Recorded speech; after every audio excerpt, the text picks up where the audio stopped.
Hello, everyone, and welcome to this week's Tuesday Leadership Tip. Today, in honor of some new dealerships just joining up with me, I'm going to go back to the vault and talk about a topic that is one of the most critical for leaders to grasp: how to get employee engagement. How do you get the most out of your people? How can you move employees from just doing the minimum to having a team of employees who go above and beyond the call of duty? Getting a team of employees who give that discretionary effort that really makes your dealership thrive. Well, to start us off, I want to revisit a fascinating study. This was conducted by Ford about 15 years ago. They surveyed employees from every department in hundreds of dealerships across the country and asked them to identify what they get from their managers that get them motivated, working hard, and engaged in their job. After collecting thousands and thousands of responses, they found that all of the comments that they got fell into four distinct categories. These categories ended up forming the four pillars of employee engagement. They were as follows: trust, respect, in control, and relationships. Over the next 4 weeks, I'm going to walk you through each of them, and this week we're going to be zeroing in on trust. So let me start talking about trust with a story.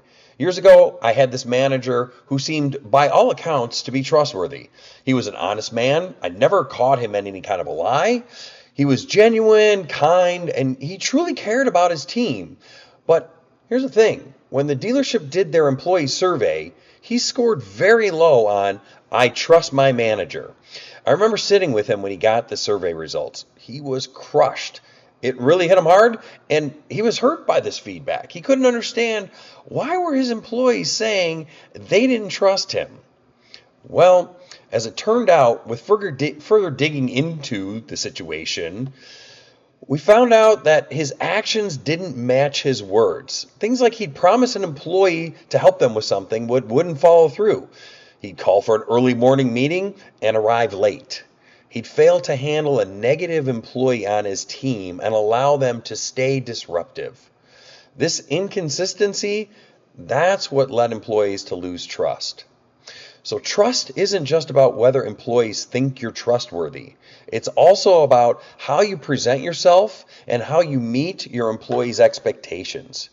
Do employees feel you will do what you promised and keep your word? Do employees believe you will have their back and do what's right, even when it's not easy?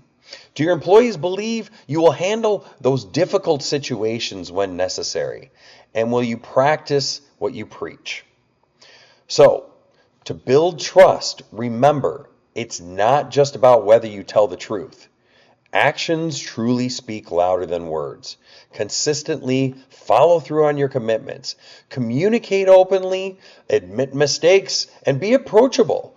These actions create a foundation of trust, leading to a more engaged and motivated team. When employees gain confidence that you are someone they can believe in, you build trust, and they become more committed to you and their job. Lose that trust and performance goes down. Let's face it, nobody wants to work for someone they cannot count on.